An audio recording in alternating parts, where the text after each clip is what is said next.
हाँ, तो अपन रिफ्रैक्शन की बात कर रहे थे बेटा। अपन ने लेंस में लेंस का कॉम्बिनेशन देख लिया था, याद है? P equivalent P1 plus P2 plus P3 और दूर दूर रखे हो तो P 1/f इक्विवेलेंट बराबर 1/f1 plus 1/f2 minus D/f1 f2 बताया था क्या?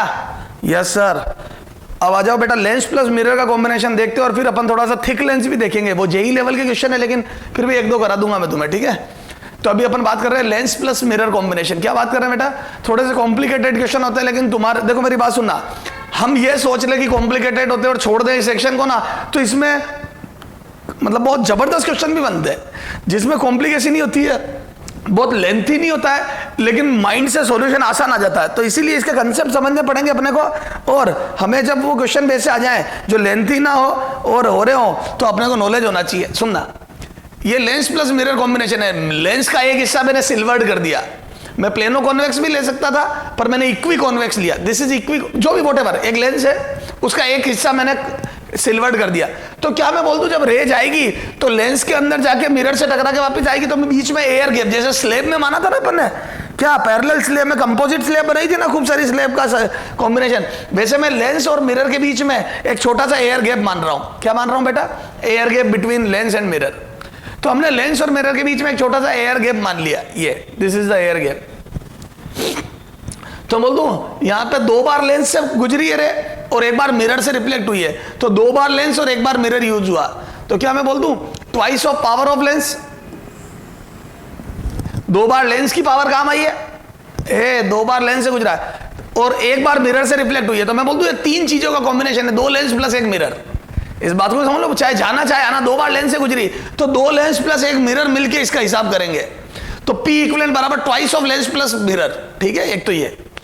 दूसरी बात इंपॉर्टेंट, मैं बोल दूं अगर मैं यहां खड़ा हूं और मेरे को कोई बोलता है कि रे गई और थोड़ी देर बाद वो रिटर्न होके आ गई, तो मैं यही बोलूंगा सामने मिरर रखा है, क्योंकि रे पार होती तो लेंस बोलता। तो जब भी लेंस प्लस मिरर का कॉम्बिनेशन होता है वो it will behave finally like mirror. Net result of this reflection, net result of this is reflection, so finally system will behave like mirror. तो सिस्टम मिरर की तरह बिहेव करेगा। 2 बार lens और 1 बार mirror use हुआ है, तो ये पॉइंट बना के लिख लेना, 2 बार लेंस और 1 बार मिरर यूज हुआ है, तो twice of PL plus PM तो ये आ गया, और this system will behave like mirror. तो अपन को P इक्विवेलेंट जो आई है उसको -1/f इक्विवेलेंट लिखना पड़ेगा। माइनस क्यों? क्योंकि मिरर में P बराबर -1/f होता है और लेंस में P बराबर +1/f होता है, तो दोनों की पावर में डिफरेंस होता है, एक में नेगेटिव लगता है एक में नहीं लगता है, ठीक है? तो ये बात बहुत इंपॉर्टेंट है, ध्यान रखना कि फाइनली यहां माइनस आएगा, finally this would be minus, ठीक है? इंपॉर्टेंट। तो P इक्विवेलेंट बराबर -1/f इक्विवेलेंट होगा। क्लियर है सर? समझ में आ गई? चलो सर इसमें कुछ क्वेश्चन करा दो।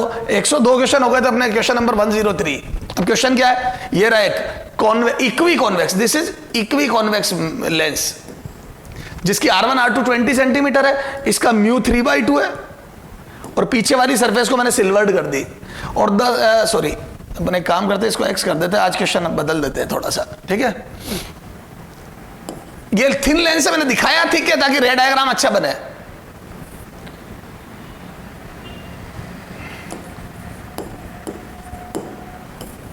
An object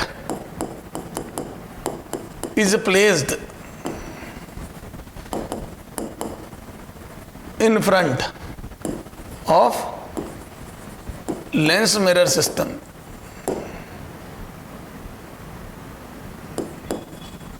is shown in at a distance x, at a distance x is shown in diagram, is shown in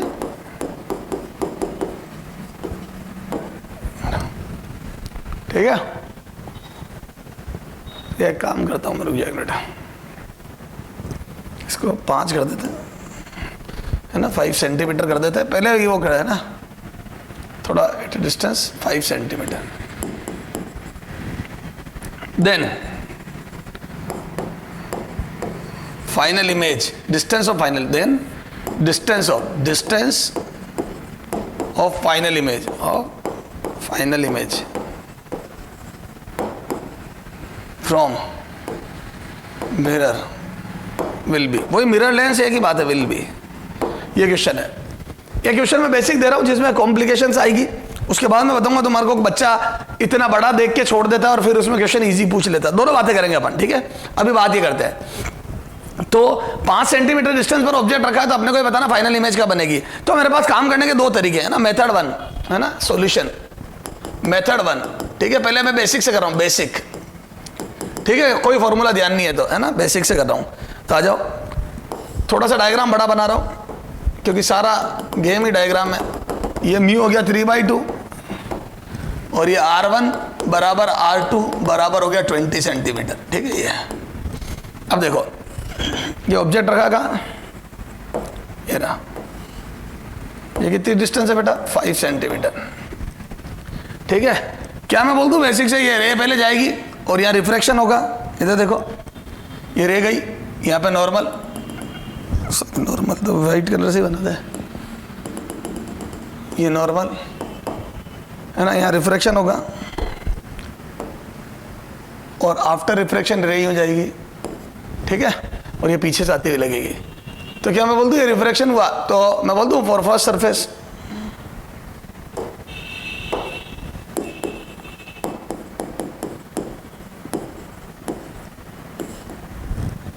ठीक है, फॉर फर्स्ट सरफेस। तो यहां से कर ले अपन, क्या नाम इसका, यूजिंग, चलो आ जाओ, μ2/v minus μ1/u is equal to μ2 minus μ1/r।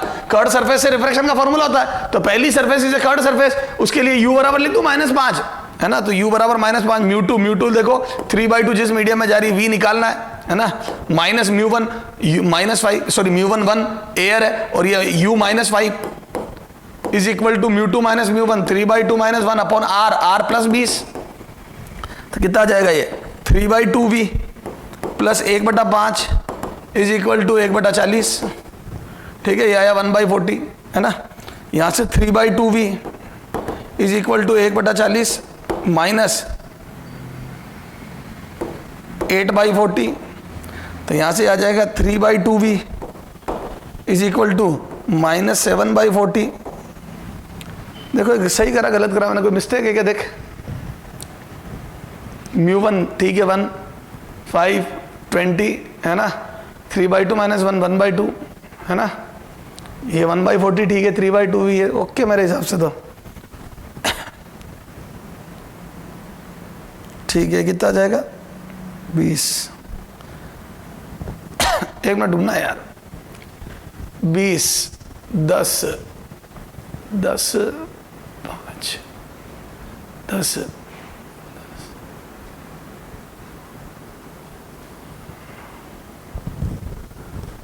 Equivalent -5 आ रही है यार, फोकस पर का पैरेलल इन्फिनिटी आनी चाहिए। चलो देखते करते कितना आ रहा है।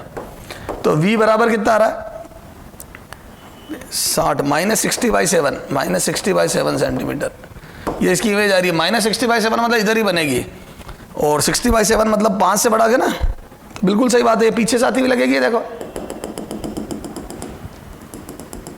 ये, तो ये 60/7 ये आया है ना, दिस इज v 1 60/7 60/7 ये आ गया, 60/7 ही लिखो, ये 60/7। फिर वो उसके लिए ऑब्जेक्ट होगा, बोलो, ये मिरर के लिए ऑब्जेक्ट होगा, 10 आना चाहिए था ये 10 आना चाहिए था यार। चलो ठीक है, ये 60/7 आया माइनस, अब फॉर मिरर, अब सेकेंड फॉर मिरर है ना, फॉर मिरर है ना 1/v प्लस 1/u बराबर 1/f। अब इसमें u हो जाएगा, ये u रे यूं जा रही है ना, ये रे यूं जा रही है, इधर देखो रे कैसे जा रही थी, रे यूं जा रही थी, और आप ऑब्जेक्ट इधर पीछे बना, तो मैं बोल दूं u बराबर -60/7, u is equal to -60/7, f बराबर -10, क्योंकि मिरर भी इधर है, -10 सेंटीमीटर। निकालो v, तो 1/v minus 7/60 is equal to -1/10।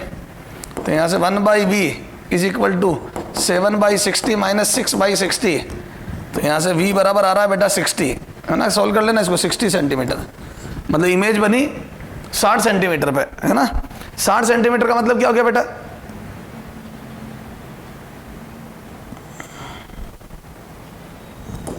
है ना, 60 सेंटीमीटर प्लस का आ रहा है ना, देखो ना प्लस का आ रहा है, ये देखो प्लस का आ रहा है ना 60 सेंटीमीटर, ये सोल्व करने पे प्लस 60 सेंटीमीटर, मतलब ये हुआ इमेज पीछे से आती हुई लगेगी, ये यूं है ना, ये यहाँ से कहीं से ये पीछे से आती हुई लगेगी, ठीक है। फिर यहाँ पे वापस 60 सेंटीमीटर आ गया, अब यहाँ पे नॉर्मल ड्रॉ करूंगा तो 60 तो पीछे रह जाएगा, 20 तो इधर आएगा नॉर्मल, ये देखो इसका नॉर्मल ये यहाँ, तो फिर से रिफ्लेक्शन होगा और इमेज यहाँ बनेगी। चलो आ जाओ, अब 60, तो इसके लिए अब फिर से अब लेंस की ये वाली कर्व सरफेस से रिफ्लेक्शन, लेकिन इस बार रे यूं आ रही है और ऑब्जेक्ट पीछे, तो नेगेटिव आएगा, देखो रे यूं जा रही है ऑब्जेक्ट पीछे नेगेटिव, और यही वाली आर इसकी रेडियस ऑफ कर्वेचर रे यूं जा रही है इधर नेगेटिव। तुम कह दोगे सर पहले तो आपने जाते वक्त तो इसको पॉजिटिव लिया था क्योंकि रे यूं थी, याद है मैंने साइन कन्वेंशन में बताया था, it all depends upon direction of incidence रे। सुनो बेटा वापिस से, रे यूं जा रही थी पहले शुरू में, तो ये वाली आर प्लस हो गई थी, ये वाली क्योंकि इधर ही थी। इस बार ये वाली इसके लिए देखो, जब रे यू जा रही है तो ये आर नेगेटिव हो जाएगा क्योंकि आर इधर है, और रे यू जा रही है यू भी नेगेटिव हो जाएगा। चलो आ जाओ, तो फॉर कर्व्ड सरफेस बोलो, तो बोल दूं u कितना हो जाएगा, u बराबर -60, देखो ना -60, रे यू जा रही है, ये देखो ये रे यू जा रही है और ऑब्जेक्ट इधर है, ये -60, ये यहां लिख रहा हूं मैं, ये 60 है, ये दिस इज 60, ये इंटरमीडिएट इमेज है ना 60, तो u और r बराबर r इज -20। सर पहले तो इसको प्लस लिखा था, पहले रे यू गिर रही थी ये वाली इनिशियली, तो इधर प्लस था, अब रे यू जा रही है तो यही वाला नेगेटिव हो गया। क्लियर है, सारा रे इंसिडेंस रे पे डिपेंड करता है। अच्छा μ1 3/2 क्योंकि अंदर से आ रही है, μ2 1 क्योंकि एयर में जा रही है, ठीक है, रखो ये सब, तो यहां से रख दूं मैं μ2/v minus μ1/u is equal to μ2 minus μ1/r। रखो μ2 कितना हो गया बेटा 1, v निकालना, माइनस μ1 कितना हो गया बेटा 3/2, u कितना है बेटा -60 is equal to μ2 minus μ1, 1 minus 3/2 upon r -20, ठीक है। तो कितना आ जाएगा बेटा 1/v माइनस 1/40 माइनस प्लस, ये माइनस प्लस 3 से कटा 40 इज इक्वल टू माइनस, यहाँ पे -1/2 माइनस प्लस 1/40, तो यहाँ से 1/v बराबर 0, तो v बराबर इनफाइनाइट, बिल्कुल सही है, v इनफाइनाइट आएगा, v बराबर इनफाइनाइट, क्योंकि रे मैंने क्वेश्चन ऐसे ही दिया था, रे पैरेलल हो जाएगी, ठीक है। तो फाइनली रे ये यहाँ से, अब ये रे बाहर जा रही थी, थोड़ी अवे होगी नॉर्मल से और अवे होकर अब सीधी हो गई, ये पैरेलल इनफाइनाइट पे इमेज बनेगी, ये रे डायग्राम बनेगा। रे अंदर गई, थोड़ी पास आई तो इमेज पीछे बनी, तो 5 से पीछे बनी 60/7 60/7 8 पॉइंट समथिंग होता, तो पीछे बनी, फिर यहां से रिफ्लेक्ट होके यूं गई तो उधर बनी, फिर उधर से वापस रिफ्लेक्ट होके ये पैरेलल हो गई, तो प्रिंसिपल एक्सिस के पैरेलल, यानी कि final image will be at infinite, principal axis के पैरेलल हो गई। ये बड़ी लंबी रामायण है, देखो इसमें एक बार रिफ्रैक्शन, दूसरी बार रिफ्लेक्शन, तीसरी बार रिफ्रैक्शन, तो 2 बार तो ये सड़ा सा फॉर्मूला लगाना पड़ेगा आपको कर्व्ड सरफेस से रिफ्रैक्शन का, जिससे हम बचना चाहते हैं हमेशा, ये अनस्टैंड कैलकुलेशन। अच्छा, फिर इतनी सारी कैलकुलेशन में मिस्टेक होने के पूरे चांस, ये दूसरी बार फिर फॉर्मूला, तीसरी एक मिरर फॉर्मूला, बड़ी जबरदस्त, और इसमें प्लस माइनस की मिस्टेक होनी है, और समय कितना कंज्यूम हो अब आप देख लो, इतना टाइम अगर एग्जाम में लगा दिया पेपर छूट जाएगा। तो सर क्या किया जाए, चलो आ जाओ, अब अपन देखते हैं मेथड 2 जो मैंने समझाया था। सर मेथड 2 क्या है, ये देख मैंने यहाँ क्या समझाया था, ये इसको लेंस प्लस मिरर कॉम्बिनेशन ऐसे करेंगे, अब इसका सिंगल सिस्टम बना लेंगे, इक्विवेलेंट सिस्टम बना लेंगे। चलो आओ सर कैसे बनाओगे, आ जाओ मेथड 2 देखते हैं। मेथड 2 है ना, यहां लिख रहा हूं मेथड 2। अब मेरा इंटरेस्ट इज मेथड 2 में, क्योंकि यही हमें पार लगाएगा। मेथड 2, दिस इज, सबसे पहली line, this is lens plus mirror combination, lens plus mirror combination, mirror combination, और इसमें 2 बार लेंस और 1 बार मिरर काम में आ रहा है, तो मैं बोल दूं P equivalent is equal to twice of PL plus PM and finally it will behave like mirror. क्यों, क्योंकि नेट रिफ्लेक्शन है। चलो आ जाओ, अब पहले अपन लेंस की फोकस निकालते हैं। तो सबसे पहले देखो power of lens is equal to, मैं बोल दूं क्या 2 μ-1 अपॉन r, ये पावर ऑफ लेंस है। क्लियर है, रखो कितना आ जाएगा 2 μ की वैल्यू 3/2 -1 अपॉन r 20, दोनों r सेम है ना, इक्वी कॉन्वेक्स के लिए तो है ये, तो ये आ जाएगा P इक्विवेलेंट है ना, इज इक्वल टू, ये कितना सेंटीमीटर है ना, तो ये कितना आ जाएगा 1/20, और ये सेंटीमीटर में मीटर, एक काम करो इसको मीटर में बदल दो, इसको मीटर में ही लिखो सीधा, तो आ जाएगा 0.2 मीटर, है ना, मीटर में ही चलने दो, तो 1/2 तो आ जाएगा PL बराबर 5 डायोप्टर, ठीक है, ये आ गया है ना। तो यहाँ पे लिख दूं मैं twice of 5 dioptre plus mirror, और PM मिरर की कितनी हो जाएगी मिरर के लिए -1/FM, और फोकस ऑफ मिरर कितनी है FM बराबर फोकस ऑफ मिरर बराबर R/2 माइनस का, क्योंकि कॉनकेव मिरर की फोकस नेगेटिव होती है ना, दिस इज कॉनकेव मिरर, तो फोकस नेगेटिव होगी और R/2 होती है, मिरर में तो फिक्स है R/2, तो मिरर की फोकस का, तो मैं बोल दूं -1 अपॉन -R/2 20/2,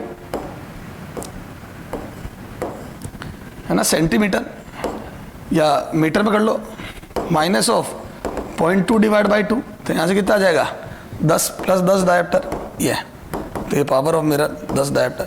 बेटा ये निकाल लोगे ना बेटा, 1/f करना है, मिरर की पावर -1/f होती है और फोकस इटसेल्फ R/2 होती है, मीटर में बदल दो तो R दिया है 20 सेंटीमीटर यानी कि 0.2 मीटर, तो यहाँ पे यह लिख दे, ये 0.2 डिवाइड बाई 2 माइनस का, तो -0.1, बस ये -0.1 ही लिख सीधा, है 0.1 ये ले, तो 10 डायोप्टर आ गई नेगेटिव, प्लस का 10 ये, तो दोनों कन्वर्जिंग है, पावर पॉजिटिव मतलब दोनों कन्वर्जिंग इन नेचर है, सही बात है, एक कॉनकेव मिरर है और कॉन्वेक्स लेंस है, तो ये twice of 5D plus 10D, तो मैं यहां से बोल दूंगा 20D, this is P equivalent 20D, ये 20D। अब P इक्विवेलेंट को -1/F इक्विवेलेंट लिखूंगा क्योंकि it is mirror, finally it is mirror, तो F इक्विवेलेंट आ जाएगा बेटा -1/20, है ना ये, और ये आ जाएगा बेटा -5 centimetre, this is finally -5 centimetre का मिरर, तो ये F इक्विवेलेंट बराबर -5 सेंटीमीटर, मतलब कॉनकेव मिरर, क्या है ये कॉनकेव मिरर, है ना, मिरर है ना, ये मिरर है, बिहेव लाइक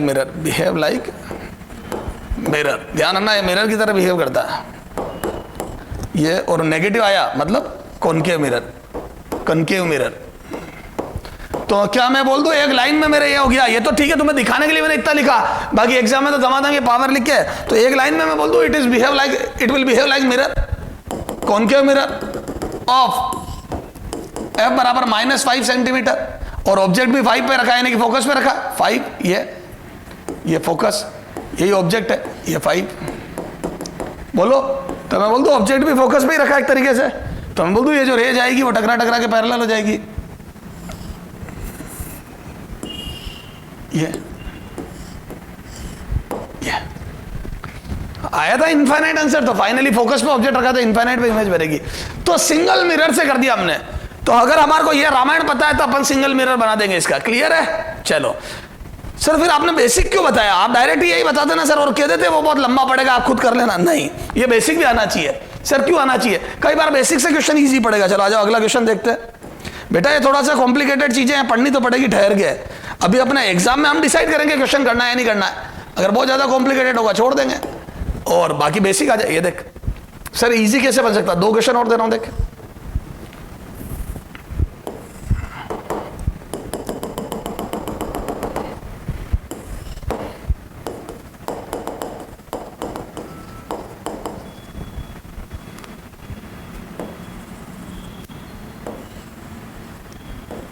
ये पतला मैंने दिखाने में बड़ा दिखाया, ध्यान रखना,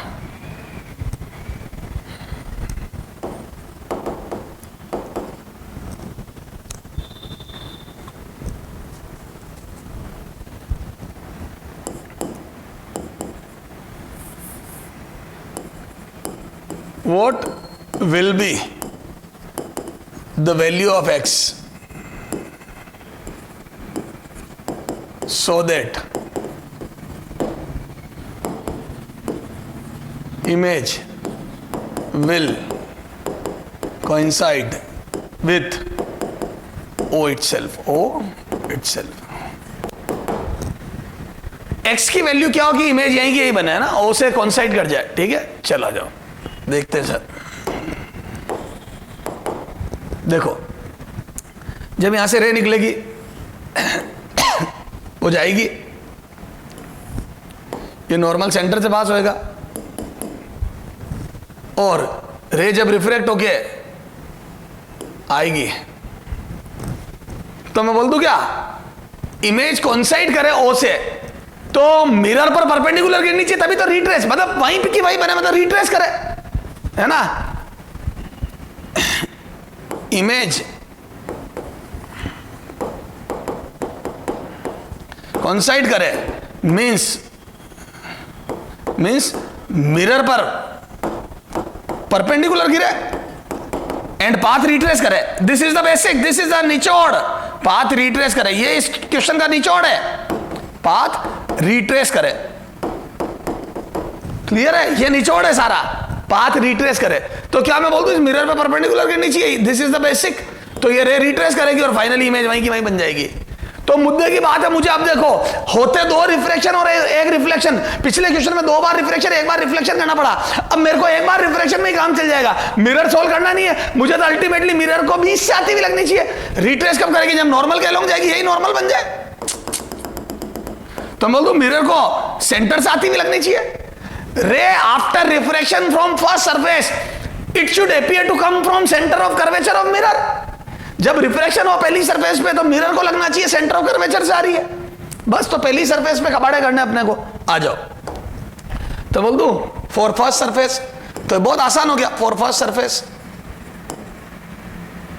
है ना, u बराबर कितना हो जाएगा? -x जो मुझे निकालना है। v बराबर -20 है ना, c of mirror centre of curvature, c of mirror और 2f से आती हुई लगनी चाहिए, c of mirror centre of curvature of mirror. ठीक है ये। अच्छा μ1 बराबर 1, μ2 बराबर 3/2 एंड r बराबर 20 सेंटीमीटर प्लस 20 सेंटीमीटर, ये सब रख दो। तो आ जाओ कितना आ जाएगा? μ2/v minus μ1/u is equal to μ2 minus μ1/r। This is the formula. रखो μ2 3/2, v रखो -20 माइनस μ1 1, u रखो -x is equal to μ2 minus μ1 3/2 minus 1 upon r 20। ये तो कितना आ जाएगा? ये 3/40 माइनस का plus 1/x is equal to 1/40। ये तो यहां से बोलो कितना आ जाएगा? 1/x इज इक्वल टू 4/40 और x बराबर 10 सेंटीमीटर। क्लियर है? This is answer. 10 सेंटीमीटर पे ऑब्जेक्ट रख दो तो आफ्टर रिफ्रैक्शन रे रिट्रेस करेगी अपने पाथ को, क्योंकि मिरर पे परपेंडिकुलर गिरेगी, मिरर को 20 से आती हुई लगेगी। ऑब्जेक्ट को 10 पे रख दो तो after refraction from first curve surface रे मिरर को 20 से आती हुई लगेगी, मतलब c से आती हुई लगेगी, मतलब सेंटर ऑफ कर्वेचर से आती हुई लगेगी, तो पाथ को रिट्रेस करेगी। बहुत ही बेहतरीन क्वेश्चन, ऐसे क्वेश्चन आते हैं एग्जाम में। दिमाग लगाया, एक बार रिफ्रैक्शन करा, आंसर पाया। अब इसको अपन करते किससे? इसका इक्विवेलेंट बनाते। तो पहले मिरर की फोकस निकालता, लेंस की, फिर मिरर की तो निकल जाती, दोनों की निकाल के पी इक्विवेलेंट निकालता, फिर -1/f रखता है ना। डिट्टो वही डेटा है, देखो ये आता 1, देखो ये ऐसे करता, ये देख ये करता सब। P equivalent twice of PL plus वो पीएल अलग निकालता ये करके, ये 5 आता, ये 10 आता है ना। यहां मैंने इसलिए कर दिया क्योंकि इससे भी भारी था इसका सॉल्यूशन तो वो करा तो 20 डायोप्टर आया, 1/f करा तो ये आ गया 5 सेंटीमीटर, तो फोकस 5 सेंटीमीटर आ गई। ये सब करके जब मैं 5 निकालता तो इसकी भी फोकस 5 आती, अरे बोलो, तो ये 5 आती इसकी फोकस, तो एफ इक्विवेलेंट 5 आती। ये देख एफ इक्विवेलेंट 5 आती, ये निकालता मैं तो एफ इक्विवेलेंट कितनी आती? -5 सेंटीमीटर, मतलब इट इज कॉनकेव मिरर। तो याद है, और रिट्रेस कराने के लिए इसके 2f पे रखता, 2f पे यानी कि c पे, तो ये आ जाता 10, खत्म। देखो इससे भी 10 आ रहा, तो 10 पे रखता तो 2f से 2f पे ही बन जाती वापस। अरे बोलो, तो ये second solution, this is the second method. Second, वो फर्स्ट मेथड है। सर समझ में आ गया? तो आप चाहे तो एक बनाओ और चाहे तो बेसिक से करो। कई बार बेसिक इजी पड़ता है जैसे इसमें पढ़ा, और कई बार ये फॉर्मूले से करने में इजी पड़ता है जैसे इससे पिछले वाले में पढ़ा। 2 क्वेश्चन से मेरी बात आपको समझ में आ गई। सर एक होमवर्क दे दो ना सर, हम घर पे करते रहेंगे, होएगा तो ठीक, नहीं होएगा तो सर हमारी किस्मत खराब, क्योंकि आप तो करवाओगे नहीं, क्योंकि आपने तो ये करवा दिया। बिल्कुल सही बात है बेटा, मैंने तो ये करवा दिया, अब आपकी प्रैक्टिस के लिए दे रहा हूं। होए तो ठीक, नहीं तो बाढ़ में चले जाइए आप बेटा, जिसको अंग्रेजी में बोलते गो टू हेल। सर वो बाढ़ ही होता है कि हाँ बेटा, हिंदी में मर्जी हो जाओ बेटा, है ना। होना चाहिए क्वेश्चन, नहीं हो रहा है तो बड़ी ज्यादा तकलीफ है।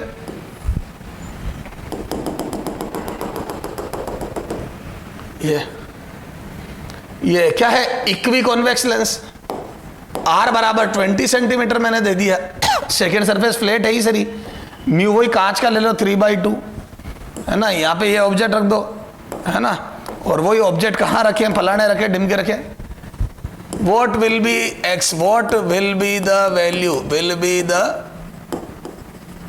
value of x, so that image will coincide with O itself. करोगे? इमेज ऑब्जेक्ट से कोइंसाइड करनी चाहिए, ट्राई करो बेटा। फिर बेसिक से हाँ रे ले जाओ और आफ्टर रिफ्रैक्शन मिरर पे परपेंडिकुलर गिरा दो। अब उसके लिए क्या करना है वो आप जाने, ट्राई करना बेटा। ये इंपॉर्टेंट क्वेश्चनों में आते हैं, ये वेरी वेरी इंपॉर्टेंट क्वेश्चन इनको बोला जाता है। क्यों बोला जाता है सर? क्योंकि इनमें बेसिक बड़ा इंपॉर्टेंट है, आसानी से हो जाते हैं और बच्चा जो छोड़ के गया वो बर्बाद भी हो जाता है साथ का साथ, इसलिए छोड़े कुछ भी नहीं। ध्यान रखना पूरी। सुनो बेटा, कुछ ज्ञान की बातें कर लेते, इधर देख, ज्ञान की बातें साथ में जरूरी है, इधर देखना बेटा। ये तो बात हो गई।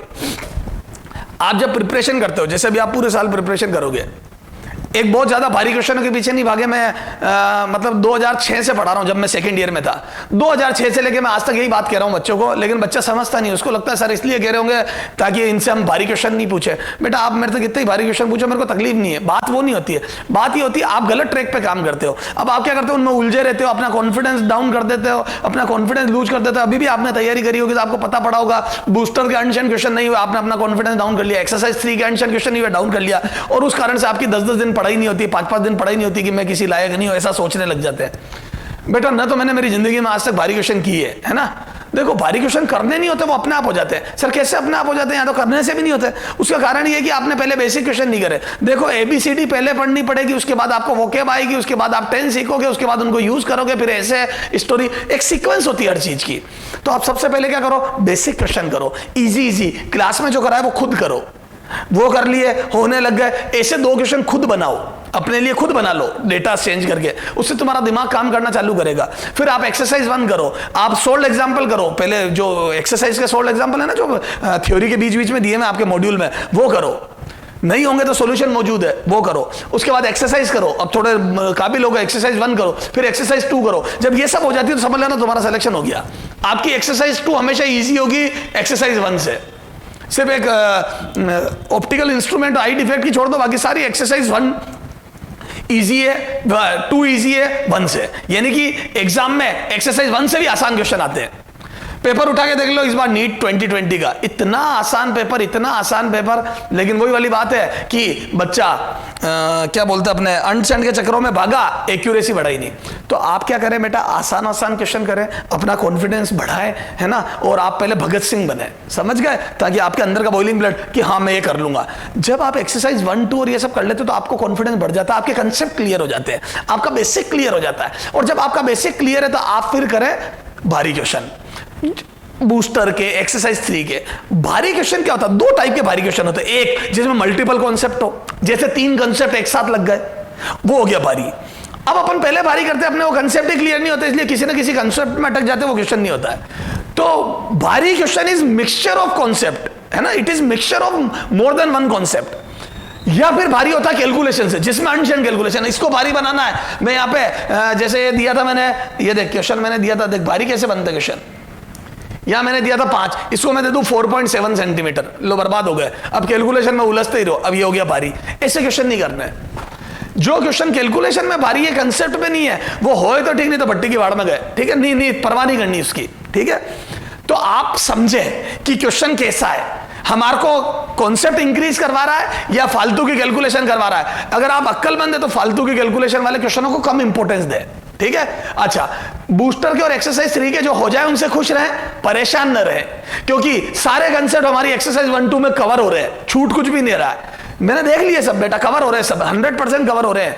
तो आप ये मत सोचें कि 3 में आपको कुछ नया मिल रहा है ना, सिर्फ वो आपके माइंड की एक्सरसाइज करवाई जा रही है, मल्टीपल कंसेप्ट दिए जा रहे हैं। तो जो हो जाए वो अच्छी बात है, जो नहीं हो उसके लिए परेशान ना रहे। सर हम तो इतने टाइम रह लिए, इतने टाइम, गलती करी आपने।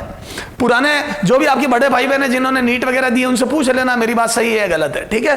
पूरे साल ये बात समझाता रहता हूं, बच्चा 4 टीचरों से जा जाके पूछता है, सर हम बूस्टर करें या नहीं करें, करें या नहीं करें। 2 हाँ कर देते, 2 ना कर देते, बच्चा फिर से कंफ्यूज। बेटा यार जब आपको कह रहे हैं समझ जाओ बात, अनटिशंट क्वेश्चनों को कुछ करने से कुछ नहीं होता, सारे कंसेप्ट करो और टॉपिक कोई मत छोड़ो, है ना। तुम क्या करते हो, अनशन के चक्कर में पढ़ते हो, एक्सरसाइज 10-10 दिन लेके बैठे रहते हो, उधर 2 टॉपिक दूसरे छूट जाते हैं। अब आपने एक टॉपिक को तो दे दिए 10 दिन और एक टॉपिक अभी टच ही नहीं करा और टाइम निकल गया, नए टॉपिक चालू हो गए, पुराना छूट गया, अब उसकी एक्सरसाइज करी नहीं, मूर्खता। वहां 3 बूस्टर में टाइम खराब करके इसकी 1-2 भी नहीं करी, नहीं 1-2 सबकी की हुई होनी चाहिए, एक्सरसाइज 1-2 सबकी की हुई होनी चाहिए, नहीं तो आप नुकसान में हो। 2 में से क्वेश्चन रिपीट हो जाते हैं पुराने आए हुए, अच्छा 2 से आइडिया लगता है कैसे क्वेश्चन पूछे जाते हैं। एक्सरसाइज 1-2 बहुत ढंग से की हुई होनी चाहिए, आपको पता होना चाहिए। जैसा भी मैंने पढ़ाया तो मैं हर टॉपिक में बताता हूं ये क्वेश्चन 3 बार पूछा हुआ है, 2 बार पूछा हुआ है, तो ये चीजें वहां इंपॉर्टेंट लिख लो, उन चीजों का ढंग से रिवीजन करना, क्योंकि वो एग्जाम में पूछी जाती है। क्लियर है। मैं क्वेश्चनों पे या कंसेप्ट पे इंपॉर्टेंट लिख देता हूं, हमेशा मेरी आदत है। कैसे क्वेश्चन पूछे जा सकते हैं, क्या मुझे लगता है कि ये पूछे जा सकते हैं, जैसे मैंने ये लिखा ये कि पूछा जा सकता है, मोस्ट प्रोबेबल चांस है, अगर आप आज तक नहीं पूछा कि आप पूछा जा सकता है तो मैं इंपॉर्टेंट लिख देता हूं। तो ये बात ध्यान रखो, इनका एग्जाम में ढंग से रिवीजन करो। अच्छा, टॉपिक कोई नहीं छोड़ना है। अगर आपके फिजिक्स में 35-36 जितने भी टॉपिक है, 14 लगभग 28 के करीब, तो वो सारे कंप्लीट होने चाहिए, छूटा हुआ कोई नहीं होना चाहिए। एक्सरसाइज 1-2 अगर किसी की छोड़ी है, देखो मैंने इस बार भी बोला था, हर बार बोलता हूं मैं, जो बच्चा ईएम वेव छोड़ के गया, 3 क्वेश्चन ईएम वेव के आए 2020 में, 2 या 3 क्वेश्चन ईएम वेव के आ गए, जिसके इन जनरल एक भी मतलब बहुत कम चांस से पूछा जाए, लेकिन 3 क्वेश्चन आ गए, बर्बाद हो गया बच्चा। फिर कह रहा हूं कोई भी क्वेश्चन, कोई भी टॉपिक छूटना नहीं चाहिए, इजी से इजी टॉपिक किया हुआ होना चाहिए, और टॉपिक के अंदर का कोई कंसेप्ट भी नहीं छूटा हुआ होना चाहिए। पहले वो चीजें सब करो, उनकी एक्सरसाइज 1-2 करो। तो बेटा अगर आप एक्सरसाइज 1-2 खुद से कर पा रहे हो और खुद कर रहे हो और ध्यान से कर रहे हो, तो आपका सिलेक्शन कंफर्म हो रहा है, खत्म, गारंटी ले रहा हूं मैं। मतलब आप 180 में से 180 भी ले सकते हो अगर आपके एक्सरसाइज 1-2 सारे टॉपिकों की हुई है तो।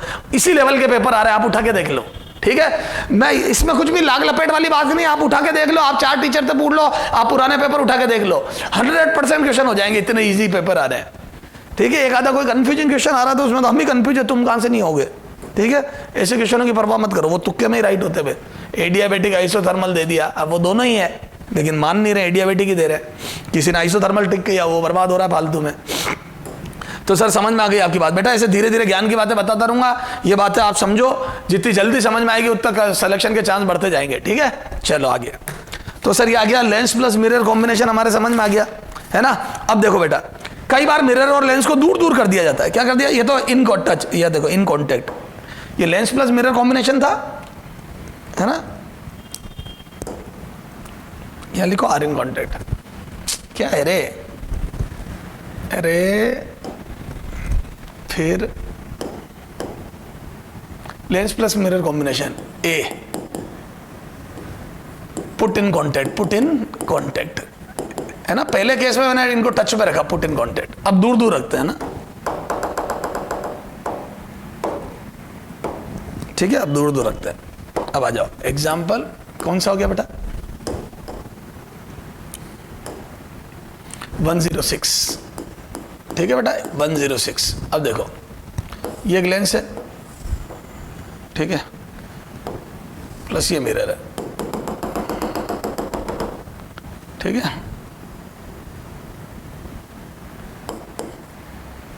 फोकस ही दे देता हूं सीधा, इसकी आर दे देता हूं,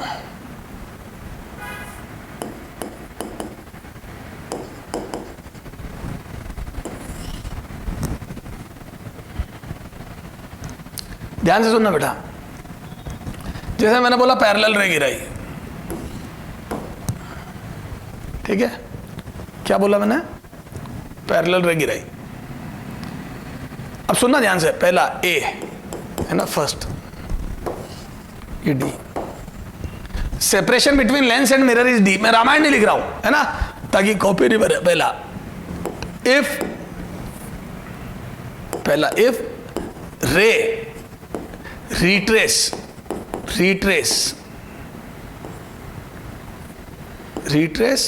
its path,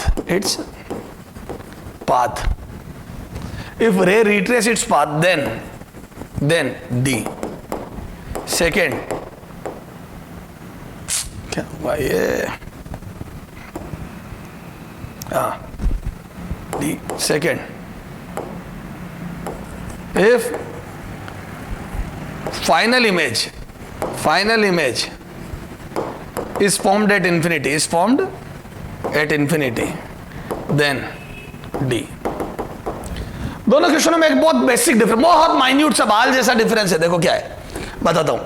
पहला पार्ट करता हूं रिट्रेस इट्स पाथ। तो जैसे उसने रिट्रेस देख दिया तो मैं बोल दूं कि मिरर पे परपेंडिकुलर गिरनी चाहिए, और ये कौन क्या मिरर, तो मिरर पे परपेंडिकुलर कब गिरेगी, तो मैं बोल दूं ये अपने फोकस में मिलेगी, पहले तो पैरेलल रहे तो, अरे खुद के फोकस में मिलेगी। दिस वुड बी 20 सेंटीमीटर, ये 20 सेंटीमीटर, तो बोल दो पहले तो खुद के फोकस में मिलेगी, ठीक साहब। फिर ये रे जाके गिरेगी मिरर पे परपेंडिकुलर, ये तो बोल दो क्या मिरर पे परपेंडिकुलर गिरेगी।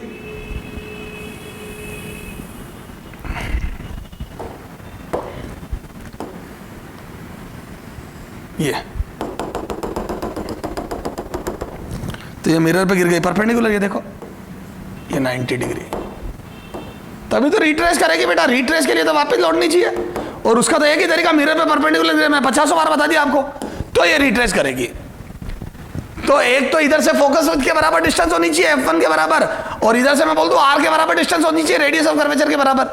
तो क्या मैं बोल दूं सेपरेशन, तो पहले का आंसर कितना आ जाएगा, ये सॉल्यूशन 1, ये बेटा यही लिख रहा हूं मैं, तो बोल दूं D बराबर F1 plus R, and this is 10 centimetre plus 20 centimetre, numerical value का टोटल, यहाँ साइन वाइन नहीं, तो बोल दूं 30 centimetre would be the separation between lens plus mirror. इस लेंस और मिरर के बीच में 30 सेंटीमीटर का सेपरेशन कर दो, तो ये पैरेलल रे पहले इसके फोकस में मिलेगी, और फिर यह परपेंडिकुलर गिर के रिट्रेस कर लेगी अपने बात को। समझ गए, चलो साहब। अच्छा second, final image is formed at infinity, then D की वैल्यू क्या होगी, फाइनल इमेज इंफिनिटी पे बन जाए। चलो देखते आ जाओ। तो अब इस क्वेश्चन में सर क्या डिफरेंस है, ये भी तो यही हुआ, इसमें भी तो सर इमेज इंफिनिटी पे बन रही है। हाँ एक इसमें भी इमेज इंफिनिटी पे बन रही है फाइनल, कैसे, इसके फोकस में फिर 2f की 2f पे, फिर वापस इसके फोकस से जाते वक्त वापस इंफिनिटी पे हो जाएगी। तो पहला आंसर तो यही हो गया है ना, तो इसका सॉल्यूशन 2। तो एक तो आंसर हो जाएगा पहली पॉसिबिलिटी, फर्स्ट पॉसिबिलिटी ये की है, तो यहां पे आ जाएगा डी बराबर कितना आ जाएगा बेटा, ये 30 सेंटीमीटर। एक और आंसर हो सकता है इसका, जो उसका नहीं हो सकता था सर, वो क्या बताता हूं, एक डायग्राम बनाता हूं, बेहतरीन चीज देखो। बात इस बार रिट्रेस की नहीं बोली गई है मेरे से, इस बार वो क्या बोली गई है, final image should be at infinity. आओ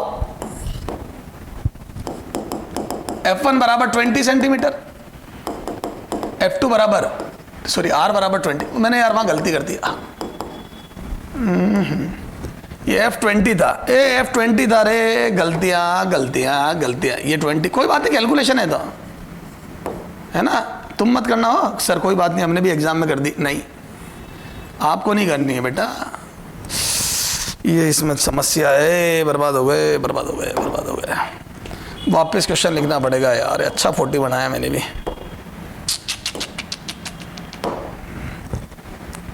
चलो मैं सीधा सॉल्यूशन बना रहा हूं ना, बेटा सीधा सॉल्यूशन लिख रहा हूँ रे यार, है ना, सॉल्यूशन कौन सा था, 106 क्वेश्चन था, है ना, ये यहाँ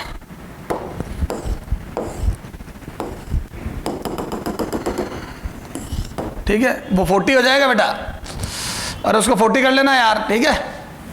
ये F1 बराबर 20 और ये R बराबर 20, ठीक है, वो 40 हो जाएगा, ठीक है।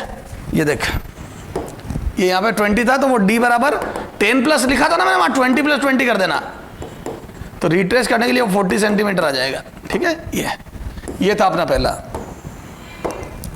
ये फर्स्ट सॉल्यूशन जो था वो रिट्रेस करने वाला था ना बेटा, मैं क्या करूँ, वो हट गया, तो खराबी है इसके अंदर, ये कंपनी है, ये इसका ये बैंक का कभी मतलब आना रही है, बैंक क्यों क्या है ये, इसका मतलब क्या आना, ये बहुत एरर है इसमें, ठीक है बेटा, अपना अच्छी कंपनी का लाना, ये उन्होंने हमारे को गलत दे दिया, अभी हम इसको चेंज कराएंगे, बहुत अटकता, तुम्हारे सामने अभी देखा आपने वीडियो में, ठीक है ना, तुम मत तो लुट जाना, हमारे को तो बर्बाद कर दिया।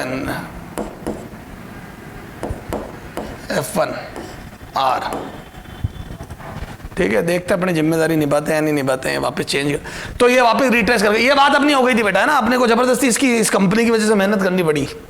अब आ जा दूसरा केस, अब सेकंड क्या था अपना, सेकंड क्या था, इसका सेकंड पार्ट क्या था, है ना, फाइनल इमेज एट इंफिनिटी, इसमें थोड़ा अंतर है, फाइनल इमेज एट इंफिनिटी, बहुत मेहनत करवा दी इन्होंने, एट इंफिनिटी। तो इसमें भी क्या है बेटा, एक केस तो वही हो गया, D1 बराबर 40 सेंटीमीटर, D1 बराबर F1 प्लस R, और ये हो जाएगा 40 सेंटीमीटर। क्यों हो जाएगा ये, 40 सेंटीमीटर। ये इसलिए हो जाएगा बेटा क्योंकि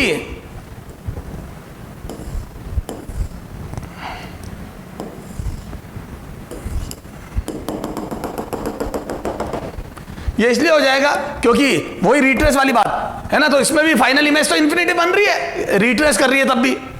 दूसरा क्या, इसमें एक और पॉसिबिलिटी होगी, फर्स्ट पॉसिबिलिटी तो ये होगी, फर्स्ट पॉसिबिलिटी है ना। अब सेकंड एक और हो गई, क्या, सेकंड पॉसिबिलिटी, उसका डायग्राम बना रहा हूं मैं, पॉसिबिलिटी।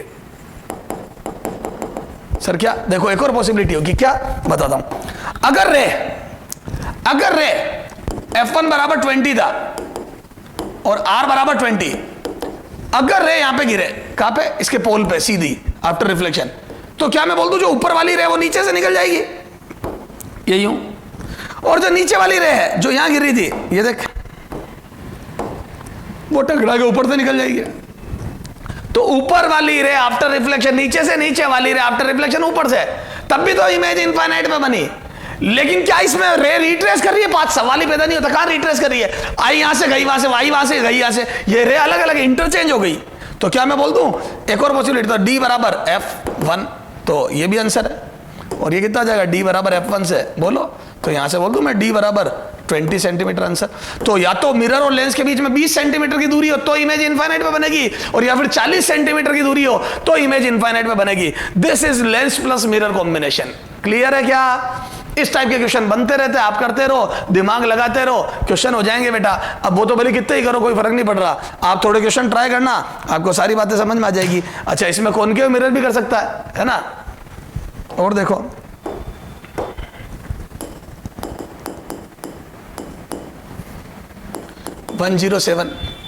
इसमें क्या किया जा सकता है, ये लो, कॉनकेव मिरर भी कर सकता हूं मैं, है ना, सॉरी कॉन्वेक्स मिरर, क्या कॉनकेव, कॉन्वेक्स मिरर है ना। इसमें दे दिया जैसे F बराबर 40 सेंटीमीटर, कुछ भी ले लो ना, R बराबर 20 सेंटीमीटर है ना, और वो बोलते पैरेलल रे है ना, ये रिट्रेस करे पाथ को, है ना, रे रिट्रेस करे, या ऑब्जेक्ट रख के वहां बोलते इमेज वापस यहीं बने, ये देखो है ना। ये लो, चल दूसरा दे देता हूं।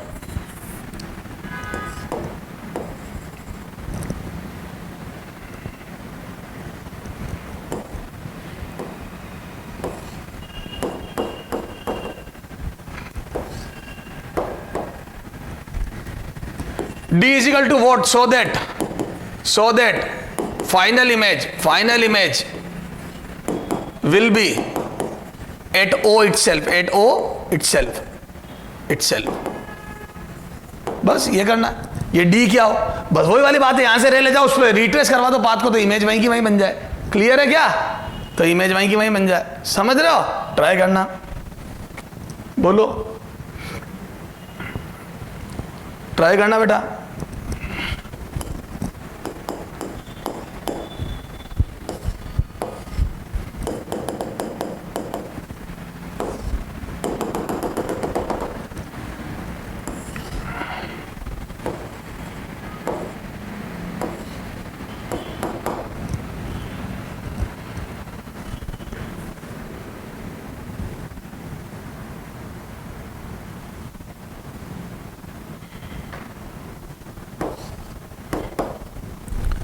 X is equal to what? So that final image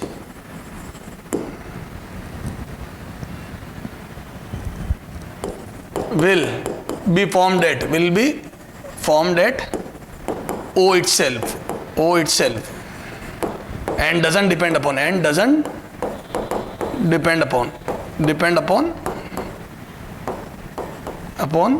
D, distance D किसके बीच में, मिरर और लेंस के D, तो O पे ही बने और D पे डिपेंड नहीं करे, ये बताना है। क्लियर है? ट्राई करो दोनों क्वेश्चन, अपन डिस्कस करते हैं थोड़ी देर बाद। क्लियर है क्या? ट्राई करेंगे बेटा ये, ओके। हाँ बेटा, अपन बात कर रहे थे क्या, लेंस प्लस मिरर कॉम्बिनेशन की कुछ क्वेश्चन मैं आपको देखिए गया था, 2 क्वेश्चन होमवर्क के लिए, ठीक है। ये क्या कि D क्या हो, ये D क्या हो कि फाइनल इमेज O पे ही बने, पाथ रिट्रेस करे नहीं करे मेरे को उससे कोई मतलब नहीं है, इमेज O पे ही बने। तो क्या मैं बोल दूं, एक तो यहां से आने वाली रे 60 की पहले इमेज देखता हूं कितनी आएगी, इमेज कहां बन रही है वो देखता हूं कितने आएगी, और वो इस पर परपेंडिकुलर गिरवा दूं तो रिट्रेस करके इमेज यही बन जाएगी। चलो आ जाओ पहले देखते हैं। तो पहले क्या करना पड़ेगा, है ना, सॉल्यूशन फॉर लेंस बोलो u बराबर -60 सेंटीमीटर, f बराबर +40 सेंटीमीटर। तो ये f और u है अपने पास, तो बोल दो 1/v - 1/u बराबर 1/f is the lens formula. तो यहाँ से 1/v निकालना, माइनस प्लस 1/u 60 बराबर 1/40। तो यहाँ से देखो v कितना आ रहा है, करो बेटा 60 120 3 2 1 120, मेरा तो आ रहा है ये 120 आ रहा है ना, 120 आ रहा है, देखो 120 सेंटीमीटर। बेटा कर लेना सोल्व इसको 120। तो क्या मैं बोल दूं ये रे 120 पे जा रही है यहाँ से रिफ्रैक्ट होने के बाद, आफ्टर रिफ्रैक्शन फ्रॉम लेंस ये इट इज गोइंग एट 120, और वो 120 इसके लिए रेडियस ऑफ कर्वेचर पे जाना चाहिए, और इसका रेडियस ऑफ कर्वेचर इधर होता है यहाँ पे, ये this is the C and this distance is 20। Biology this is 20 centimetre और ये 120 पे जा रहा है, और वो 120 इसका सी बन जाना चाहिए, तभी तो रिट्रेस करेगी और इमेज वहीं की वहीं बनेगी।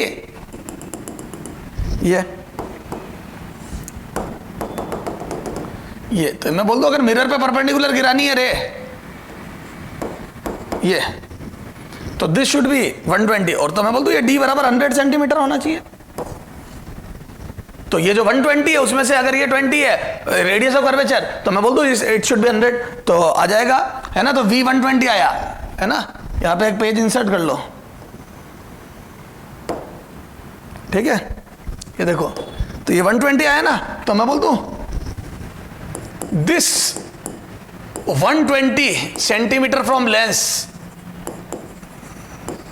should be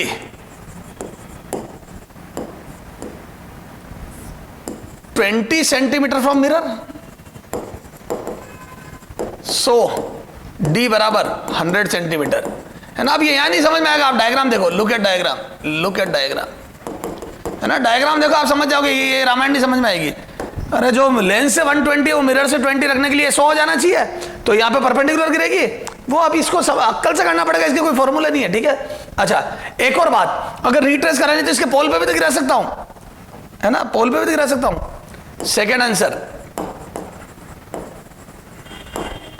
है ना, इफ d बराबर 120, अगर ये d 120 हो जाए सेंटीमीटर, देन रे after refraction from lens will incident on mirror at pole, है ना, at pole। तो बोल दूंगा u बराबर 0 हो जाएगा मिरर के लिए, तो इमेज वहीं की वहीं बन जाएगी और फिर वापस आ जाएगी, ठीक है ना, at pole, है ना, then image will again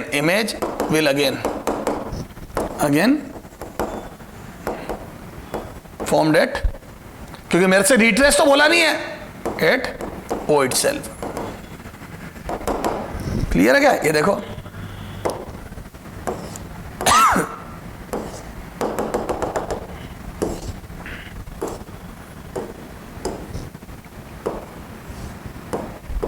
ये फिर 120 है ना, ये 120 ये यूँ आ जाएगी, ये यहाँ बन जाएगी, ये यूँ आ जाएगी, ये यहाँ बन जाएगी, ये 120 कर दो d बराबर, तो पोल पे गिर जाएगी और रे वापस उल्टी आ जाएगी, ऊपर वाली रे नीचे से आ जाएगी, नीचे वाली ऊपर, और फाइनल अरे वही u का जो v आया वही v वापस इसके लिए u बन के और इधर इमेज बन जाएगी। सोच लेना घर पे, तो होने चाहिए था बेटा ये। तो दो आंसर आएंगे इसके, क्या क्या, 100 और 120।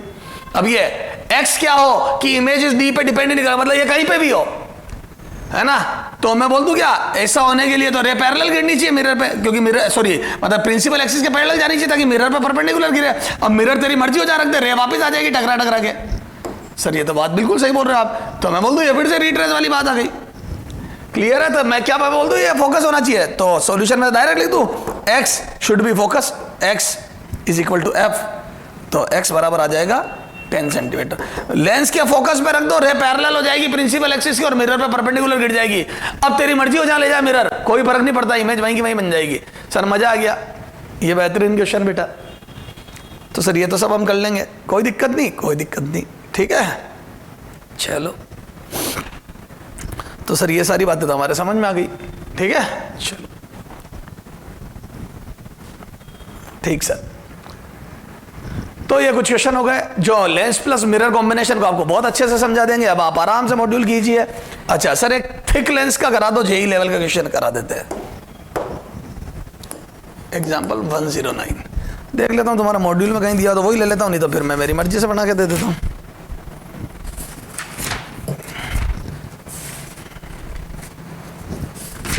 इसी तरह मॉड्यूल में क्वेश्चन है तो सही बताऊँ कौन सा। थिक लेंस का एक्सरसाइज 1 में मैंने देखा तो था।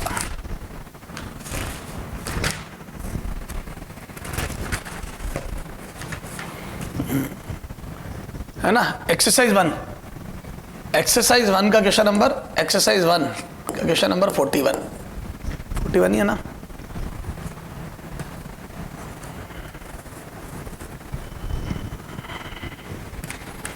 चलो वही ले लेता हूं मैं, है ना। ठीक है बेटा, ये देख, ये एक सेमी सिलेंड्रिकल लेंस है ना, ठीक है। हेमीस्फेरिकल ले लो, चलो सेमी सिलेंड्रिकल की जगह उधर से भी कर्वेचर है, हालांकि मेरे को काम नहीं आ रही है। तो इसका म्यू है 1.5, कितना है बेटा, म्यू 1.5। और इसकी जो आर है, आर रेडियस ऑफ, ये सेंटर है इसका, है ना, आर वो 6 सेंटीमीटर। और यहाँ एक पैरेलल रे गिर रही है ना, क्या नाम, पैरेक्सियल रे, बहुत करीब है नॉर्मल के, है ना। ये रे गिर रही है, ये रे गिर रही है इसमें, है ना, पैरेक्सियल रे। तो इस सिस्टम की फोकस बतानी, मतलब फाइनल रे कहाँ मिलेगी, है ना। The distance of point of convergence F from plane surface, the distance, क्या क्वेश्चन क्या बता देता हूँ, द डिस्टेंस, वही लिख रहा है ना, the distance of, the distance, इधर ही लिख, the distance of, the distance of point of convergence, the distance of point of convergence f from the plane surface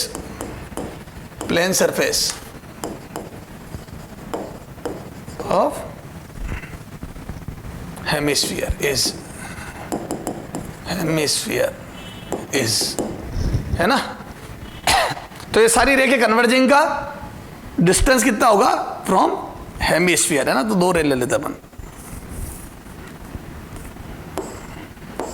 ठीक है। अब देखना क्या मैं बोल दूं, अब ये मोटा है, ये देखो हेमिस्फीयर है, तो मैं बोल दूं ये 6 सेंटीमीटर मोटाई है इसकी, तो मैं इसका लेंस की फोकस निकाल के नहीं कर सकता, है ना। जैसे इधर देख, गलत सॉल्यूशन लिख रहा हूं पहले मैं, ये सॉल्यूशन मैं बोल दूं दिस इज, देखो कई बच्चे यूं करते हैं, this is plano convex lens, plano convex, तो वो लिखते हैं एफ बराबर क्या, आर अपॉन म्यू -1, है ना। सर देखो, हाँ देख रहा हूं बेटा, 6 सेंटीमीटर, म्यू लिखेंगे 3/2 -1, और ये आ जाएगा बेटा कितना, 1/2, तो ऊपर 12 सेंटीमीटर ये आ गया। तो सर फोकस इसकी 12 आ जाएगी, तो ये रे यहां से 12 सेंटीमीटर पे कन्वर्ज होगी, है ना। सर ये देखो ना, ये 12 पे कन्वर्ज होगी। मैंने कहा ठीक है बेटा, तो सर जब यहां से 12 होगी तो यहां से 6 हो जाएगी, 6 सेंटीमीटर। तो बोल देते हैं डिस्टेंस फ्रॉम, ये पॉइंट एफ है ना, distance from plane surface, from plane surface, तो बोल देते 6 सेंटीमीटर।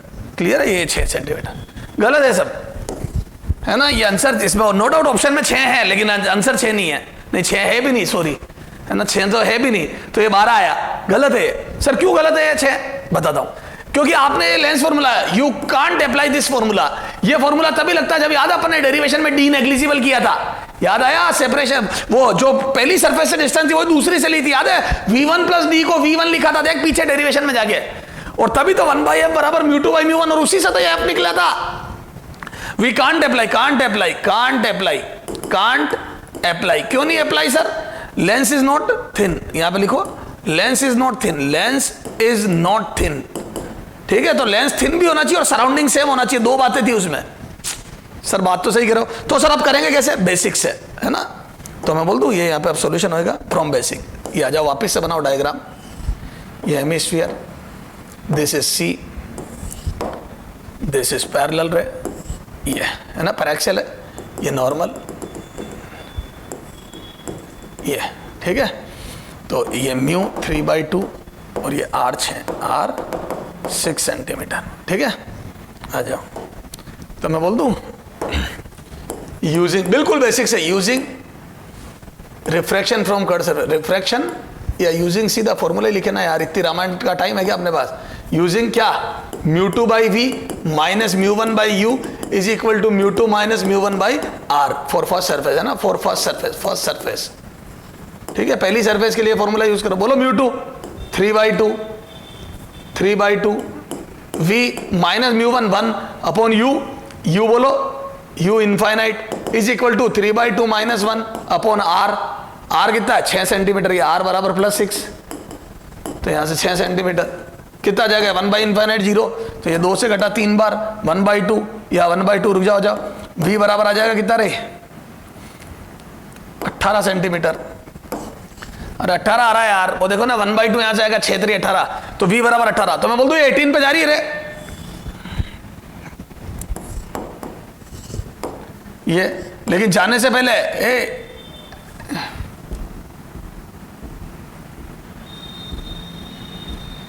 ये जाने से पहले रिफ्रैक्ट होगी, तो मैं बोल दूं ये 18 पे जाने वाली है, यहां से 18, और अगर यहां से कोई चीज 18 है, ये 18 सेंटीमीटर है, यहां से 18 है, तो मैं बोल दूं ये 6 है, तो ये कितनी होगी 12, तो क्या मैं बोल दूं एक वर्चुअल ऑब्जेक्ट हो गया 12 पे, तो ये 12 सेंटीमीटर, लेकिन यहां पे रिफ्रैक्शन होगा, बोलो तो 12 भी आंसर नहीं, यहां से रिफ्रैक्शन होगा, तो मैं बोल दूं ये थोड़ी पहले मिल जाएगी, अवे फ्रॉम नॉर्मल हो गया, तो मैं बोल दूं ये प्लेन सरफेस से रिफ्रैक्शन होगा यहां, ये तो ये था dio, ये डिस्टेंस ऑफ वर्चुअल ऑब्जेक्ट थी, ये यहां जाने वाली थी, दिस वाज इमेजिनरी ऑब्जेक्ट, बेटा यहां से रिफ्रैक्शन होने के बाद रे जहां जा रही थी वो ये रही है, देखो ये, तो रे जाने वाली थी यहां से 18 दूर, यानी कि यहां से 12 दूर, लेकिन रिफ्रैक्शन हो गया और यहां पे इमेज पहले बन गई, ये इमेज, ये फाइनल इमेज है ना, ये इंटरमीडिएट इमेज जो कि वर्चुअल डी होगा, और दिस इज डी आई जो मुझे निकालना है, ये डी आई, ठीक है। तो यहां से मैं बोल दूं कि फॉर प्लेन सरफेस, ये देखो प्लेन सरफेस, बोलो d i upon dio is equal to μ2 by μ1, ये फॉर्मूला होता है, पढ़ाया था मैंने प्लेन सरफेस से रिफ्रैक्शन का, डी आई अपॉन dio बराबर μ2 बाई μ1, आ जाओ, तो यहां से d i upon dio is equal to μ2 by μ1, तो μ2 हो गया 1 और μ1 3/2, μ2 1 एंड दिस इज 3/2, और डी आई निकालना है, तो यहां आ जाएगा 2/3 dio बोलो, तो dio कितना है, तो dio बराबर 12 सेंटीमीटर, तो यहां से लिखो 12 सेंटीमीटर, ये तो ये कितना जाएगा 8 सेंटीमीटर, तो ये डी आई बराबर 8 सेंटीमीटर, दिस इज 8 सेंटीमीटर, तो ये 8 सेंटीमीटर आ जाएगा, क्लियर है क्या? तो final answer is plane surface distance is 8 centimetre, बेहतरीन क्वेश्चन। तो क्या मैं बोल दूं अगर थिक लेंस है, थिन नहीं थिक, तो आपको बेसिक से करना पड़ेगा 2 बार रिफ्रैक्शन करके, ये आपकी एक्सरसाइज 1 का 41 क्वेश्चन है, क्लियर है, बेहतरीन क्वेश्चन, बोलो सर कर लेंगे। ऐसे ही अगर मान लो वो कितना है क्वेश्चन नंबर 109, ये लो, ऐसे ही अगर वो क्वेश्चन 110 दे दे ना, एग्जाम्पल 110, ठीक है, और जैसे स्फीयर दे दे,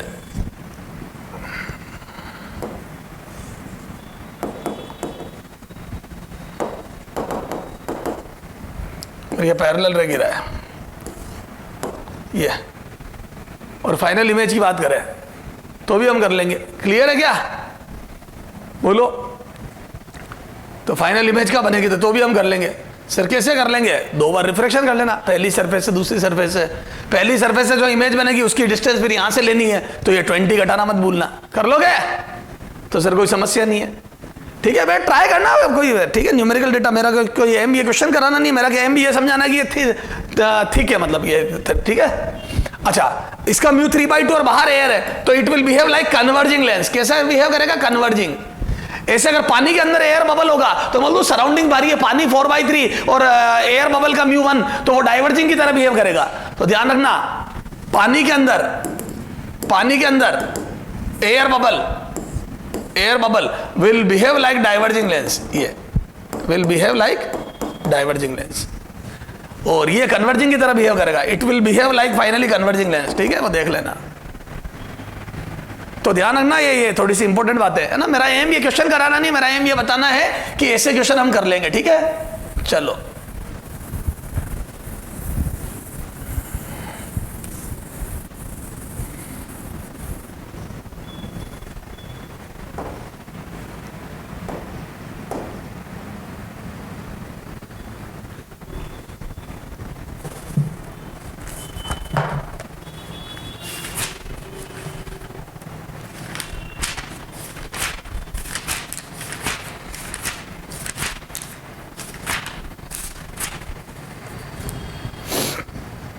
तो ये सारी बातें सर हमारे समझ में आ गई, thin lens thick lens.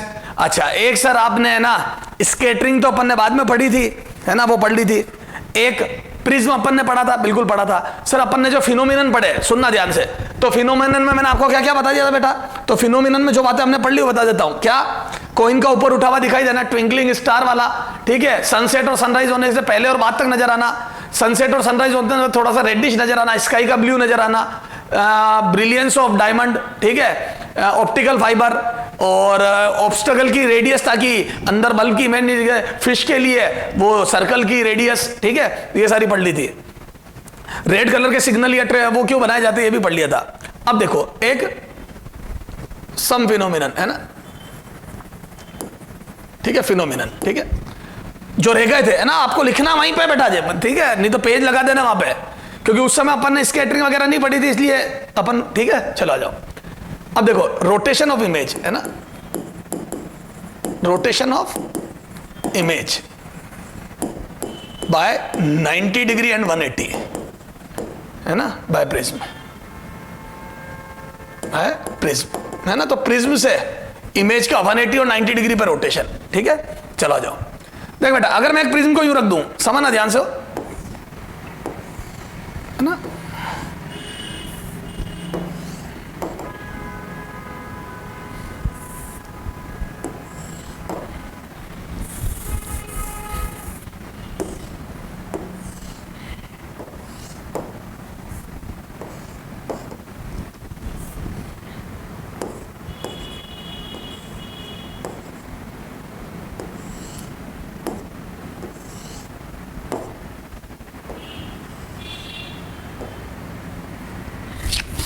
Diagram ही सही नहीं बन रहा, इधर देखो।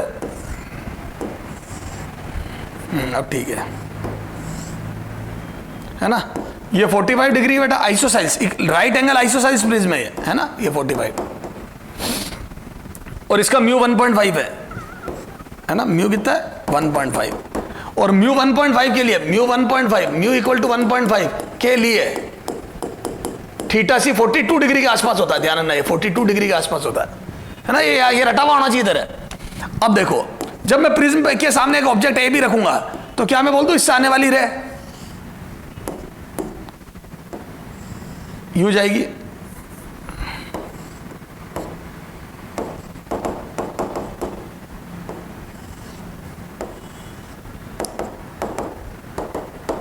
ये तो क्या मैं बोल दूं ये रे यूं गई और ये रिफ्लेक्ट बैक हो गई, यूं आ जाएगी।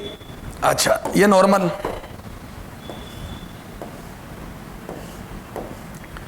ये एंगल, तो क्या मैं बोल दूं ये 45 है तो ये भी 45 होगा, तो एंगल ऑफ इंसिडेंस 45, तो 45 पे रे आएगी, 45 पे जाएगी, यहां पे भी 45 पे रे आएगी और 45 पे जाएगी।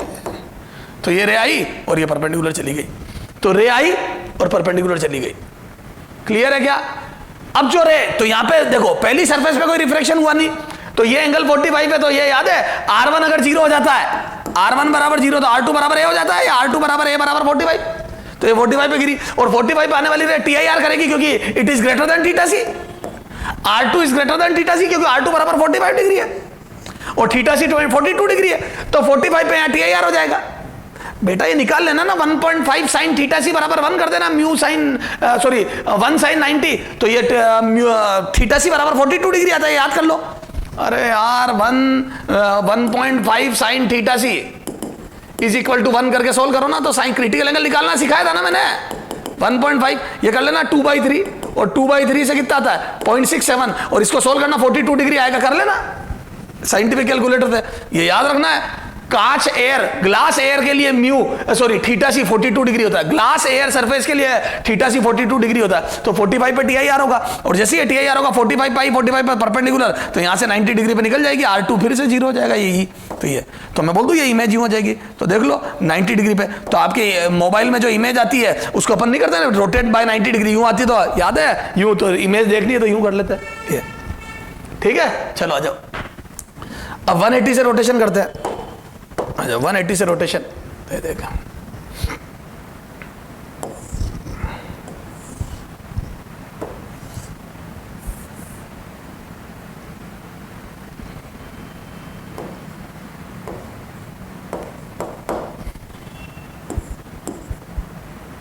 वन 180 से रोटेशन करते हैं, ये this is 45 degree, this is 45 degree,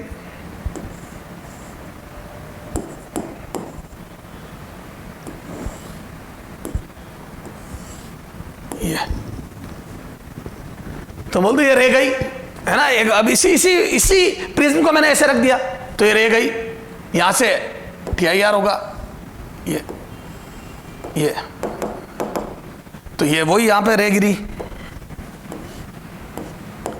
ये N, ये N,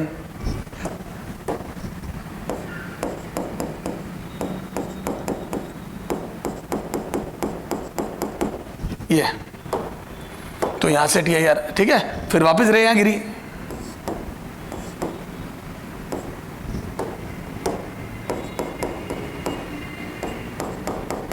है ना, ये नॉर्मल यहां से फिर से TIR होगा, ये डैश बी डैश, ये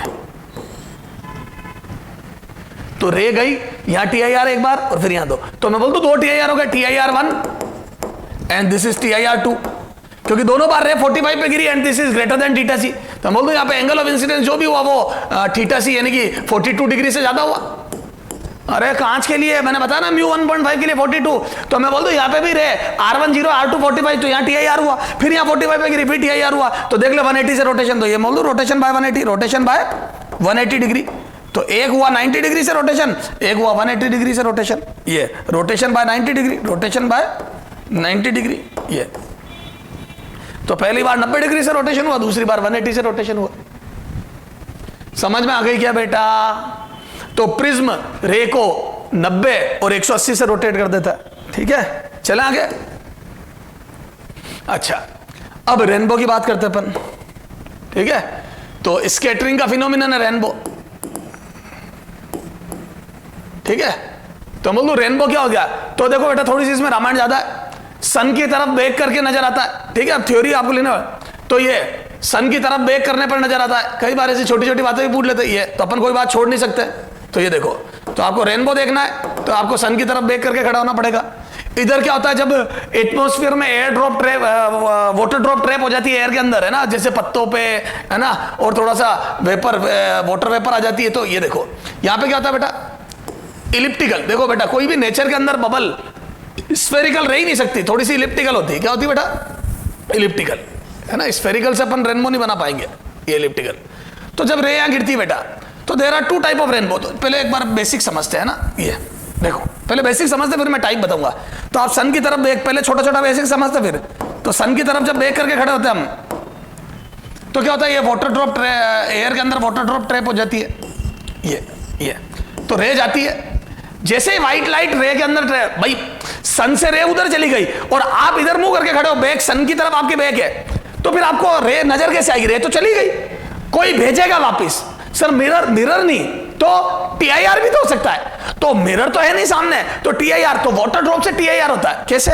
तो पहले डिस्पर्शन होता है। सर फिर कलर कैसे नजर आता है? पहले डिस्पर्शन होता है। अच्छा, क्या मैं बोल दूं कि अंदर म्यू सबसे ज्यादा वॉयलेट का होगा, ए अंदर म्यू वाटर का वॉयलेट के लिए सबसे ज्यादा होगा, और म्यू सबसे ज्यादा होगा तो उसके लिए एंगल सबसे कम आएगा। तो सबसे ज्यादा जो रे पास आएगी नॉर्मल के, वो होगी वॉयलेट, ठीक है। और सबसे कम जो पास आएगी, है ना, क्योंकि म्यू सबसे ज्यादा होगा रेड का, तो सबसे नॉर्मल की तरफ कम आएगी, वो ये है रेड। यूं इस टाइप से कलर स्प्लिट हो जाएंगे। हालांकि मैं आगे कलर बनाऊंगा नहीं, ये ग्रीन ग्रीन सब वो देख लेना बेटा, मैं सीक्वेंस का ध्यान नहीं रख रहा हूं। ये तो सारे कलर तो पहले डिस्पर्शन होगा, दिस इज डिस्पर्शन। क्या है? डिस्पर्शन। तो एक तो होता है डिस्पर्शन। तो रेनबो एक मिला जुला फिनोमिनन है, एक होता है डिस्पर्शन, तो ये कलर फैल गए। अब ये कलर एक होता है टीआईआर, यहां होता है टीआईआर बैक सरफेस पे, ये टीआईआर टोटल इंटरनल रिफ्लेक्शन। जब टीआईआर होगा तभी तो कलर रिफ्लेक्ट बैक होंगे। ये भैया रेड मोड़ गया है ना बेटा, मैं वो सीक्वेंस का ध्यान मत रखो अभी तो मैं सिर्फ तुम्हारे को ये बता रहा हूं ये ऐसा होगा बेटा, इसमें थोड़ा इमोशनल मत हो तू, मैं तो ये यूं ही बता रहा हूं तेरे को, ये इस टाइप से। तो ये कलर पहले भी है और फिर ये यहां से बाहर निकलेंगे। कैसे निकलेंगे, क्या निकलेंगे बाद में, तो मैं बोल दूं टीआईआर। अच्छा, अब रेनबो दो टाइप के बनते हैं, प्राइमरी एंड सेकेंडरी। तो मैं बोल दूं पहले अपन इसका वो लिखते हैं रामायण, है ना। इसमें देखो मैं डायग्राम ही बना दूंगा। पहला इसमें जो पॉइंट है rainbow, it is rainbow is form due to is formed due to dispersion, total internal reflection and refraction.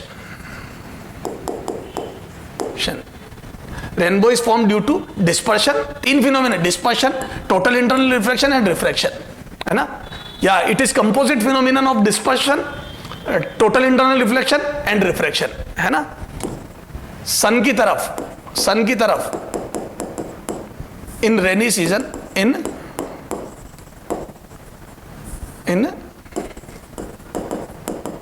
The rainy season, sun की तरफ बेक करके देखने पर नजर आता है, ठीक है, नजर आता है। समझ गए? रेनी सीजन में सन की तरफ बेक करके देखने पर नजर आता है, ठीक है, समझ गए, नजर आता है ओरिजिन से, है ना, हॉरिजॉन्टल डायरेक्शन से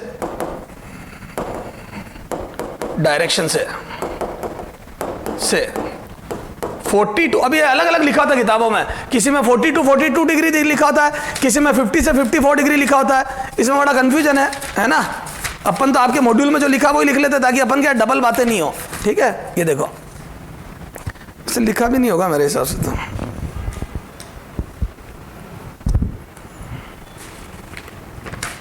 रामायण दी भी नहीं है क्या इसमें रेनबो की।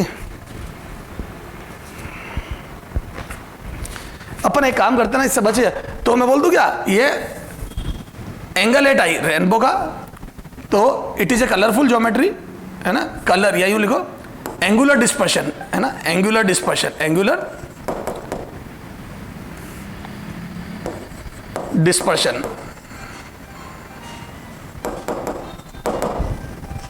Dispersion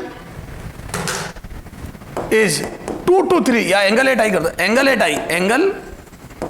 I is 2 to 3 degree, यूं लिख दो 2 to 3 डिग्री, बस। तो अब वो उससे बच गए अपन। कई किताबों में 50 डिग्री टू 53, 52 डिग्री लिखा होता, कहीं में 40 से 42 डिग्री लिखा होता। अपन तो एक काम करते हैं 2 to 3 डिग्री लिख लो, है ना। कंफ्यूजन है मेरे को, इसलिए मैं सीधा एंगल एट आई इस 2 से 3 डिग्री में सारे कलर नजर आ जाते हैं। ये सातों कलर जो होते हैं ना, सर आप कलर की सीक्वेंस क्यों नहीं बोल रहे हो, अभी बताता हूं। ये 2 से 3 डिग्री होता है, ये है ना। ये सातों कलर के बीच में जो एंगुलर गैप होता है वो 2 से 3 डिग्री होता है। सर आप कलर की सीक्वेंस क्यों नहीं बोल रहे हो, है ना, तभी बताता हूं क्यों नहीं बोल रहा हूं, है ना। देयर आर 2 टाइप ऑफ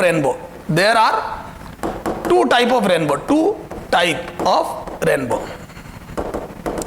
बेटा ध्यान रखना, एग्जाम में ना इनमें से कोई भी चीज दे, जैसे टीआईआर हुई है, मेन रीजन डिस्पर्शन है, ध्यान रखना, क्योंकि कलर नजर आने चाहिए। Rainbow is a colourful geometry, तो अगर सारे यही ऑप्शन दे दे और ऑल नहीं दे तो आप फिर मेन मतलब मोस्ट अप्रोप्रिएट फिर डिस्पर्शन टिक करना। There are 2 type of rainbow, कौन सा, प्राइमरी एंड सेकेंडरी। तो प्राइमरी और सेकेंडरी है ना, फर्स्ट प्राइमरी सेकंड सेकेंडरी, ठीक है। अच्छा, प्राइमरी और सेकेंडरी में डिफरेंस क्या है बेटा, तो अब सुनना ध्यान से हो। प्राइमरी कैसे बनता है, इधर देखो, है ना। प्राइमरी में ये होता है ना, अब थोड़ा अपन इसमें डिस्पर्शन नहीं बताएंगे, क्योंकि डिस्पर्शन बताएंगे ना बेटा तो कॉम्प्लिकेटेड डायग्राम हो जाएगा, है ना। तो अपन सिर्फ मुद्दे की बात करते हैं। तो प्राइमरी रेनबो में क्या होता है बेटा, रेज आती है, सनरेज, है ना। देखो एक बबल से सारी रे नहीं आती है। अब इसमें कलर स्प्लिट होते हैं, है ना, ये TIR होता है, ये TIR। तो प्राइमरी रेनबो में एक TIR होता है, यहां पे रिफ्रैक्शन 1, बातें देखना, रिफ्रैक्शन 1, रिफ्रैक्शन 1 या रिफ्रैक्शन 2, रिफ्रैक्शन 2, है ना। यहां पे भी वही, है ना, ये दो, मैं दो कलर ला रहा हूं, फर्स्ट और लास्ट, है ना। ये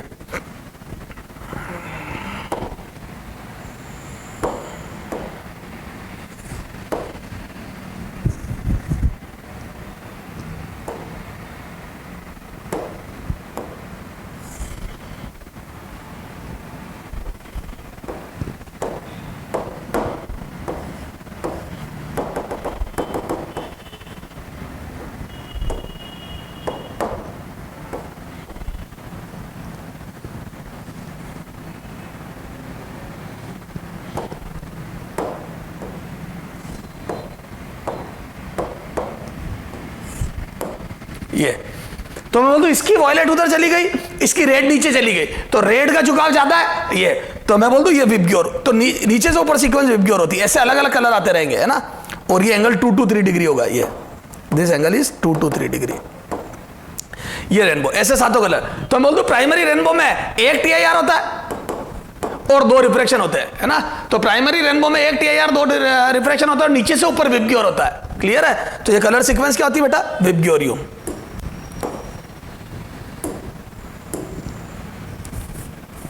है ना। ये ये विबग्योर, ये नीचे से ऊपर जाने पर विबग्योर होती है, बोलो, है ना। ये this is the primary rainbow. ये प्राइमरी रेनबो का हिसाब है, प्राइमरी रेनबो, है ना। एक TIR एंड दो रिफ्रैक्शन। ध्यान रखना, नंबर भी पूछे हुए हैं। तो एक तो होता है TIR और दो होते हैं रिफ्रैक्शन। ध्यान रखना, वेरी वेरी इंपॉर्टेंट। दो रिफ्रैक्शन, एक TIR।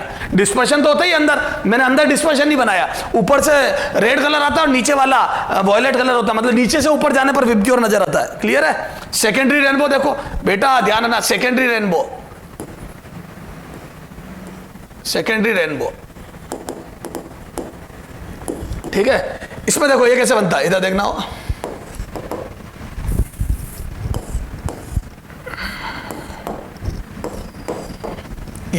ये रे यूं नीचे से लो, ये रे नीचे से लो, दो TIR होते हैं। वेरी गुड सर, ये दो TIR, ये